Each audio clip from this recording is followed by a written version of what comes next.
Good morning, John Hauser with Free Advice. Yes, that's the name of my website, Free Advice from 76 years of experience. I will be 76 this year. And one of the things that I've been doing for many years is I have been reading and learning about the Bible. And today is Proverbs chapter 5. I've been talking about in my prior videos to read one chapter of Proverbs to the corresponding date. Proverbs has 31 chapters, so it fits into the calendar nicely. Today is February the 5th of 2026, and therefore we're going to talk very briefly about Proverbs chapter 5. I'm only going to give you a few thoughts and a little information because I would like to see people really dig into the Bible and learn what it says. So the challenge that I'm going to offer you is sit down with a pen, sit down with a notebook, and be prepared to make some notes and get an understanding of what Proverbs chapter 5 says. Now, I'm going to start right up front with a couple of statements on this, Proverbs chapter 5. The first statement is, love your wife. That's what it says. Proverbs chapter 5, if you'll dig into this chapter. Now, some of the stuff in this chapter is rather explicit that has to do with marriage and physical relationship, emotional relationship, spiritual relationship. So I'm going to let you dig that out, but here's what it is. Love your wife, and love your wife always. I'm going to take a quick look down here at verse 18, I believe it is. Let's see, Proverbs chapter 5. And it says, rejoice with the wife of your youth. Proverbs chapter 5, verse 18. Yes, here it is. Okay. And rejoice in the wife of your youth. Now, I'm using the English Standard Version. So, right here in the middle of the chapter, he's saying, rejoice with the wife of your youth. But then as you go on, love her always. Love your wife always. Yes.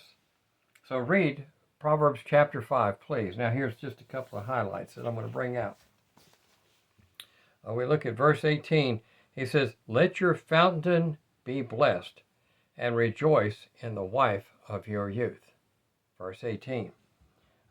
Verse 23 talks about people who do not rejoice with their wives. It's a pretty interesting verse. It says, he dies for lack of discipline, and because of his great folly, he is led astray. Again, you're going to have to dig into Proverbs chapter 5 and see what all of this is about. But that's my challenge. My challenge is to go into Proverbs chapter 5 and read what Proverbs chapter 5 says and follow it. Proverbs chapter 5, verses 1 and 2. My son, be attentive to my wisdom, incline your ear to my understanding, that you may keep discretion and your lips may guard knowledge. Now, I'm not going to read verse 3 to you. That's up for you. That's up to you to read verse 3, because he really does use some strong language in this book of Proverbs. If you were to sit down with most people and ask them if they knew these things were in the Bible, they would be shocked if you told them. So there's some very explicit things in Proverbs chapter 5. You need to read it. Now, let me just make a couple of observations here, because again, having been married for having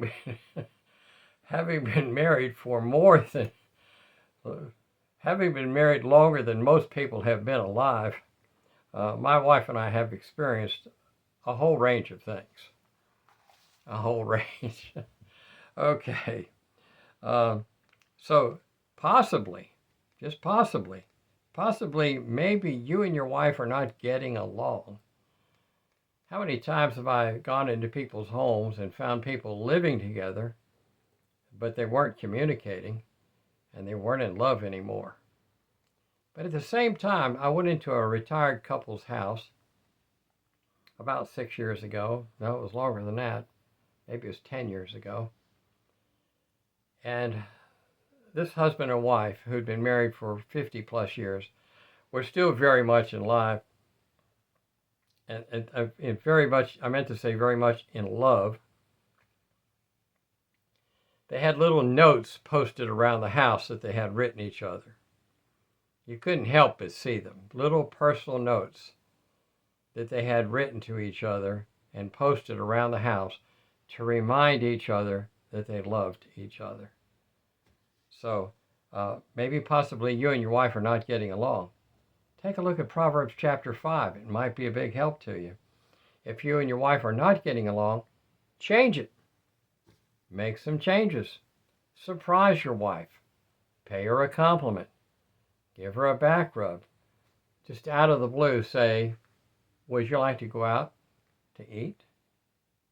To get a cheeseburger? You know, the old reliable cheeseburger. Take a walk. Get involved in conversations. One of the things that my wife and I have done over the years is walked. And we have a nice walking trail in our area, and we go out and walk and talk. Talking to each other and understanding what the other person is trying to say. But not only talking, but listening. A marriage has got to have a solid, firm foundation, and it's developed through communication. Please read Proverbs chapter 5.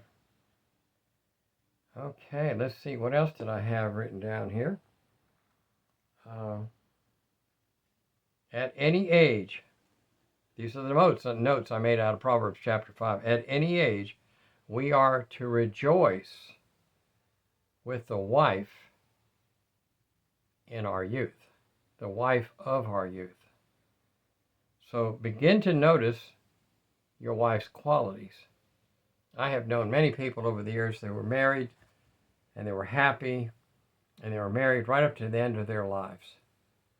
And that is because they developed a long-term, happy relationship.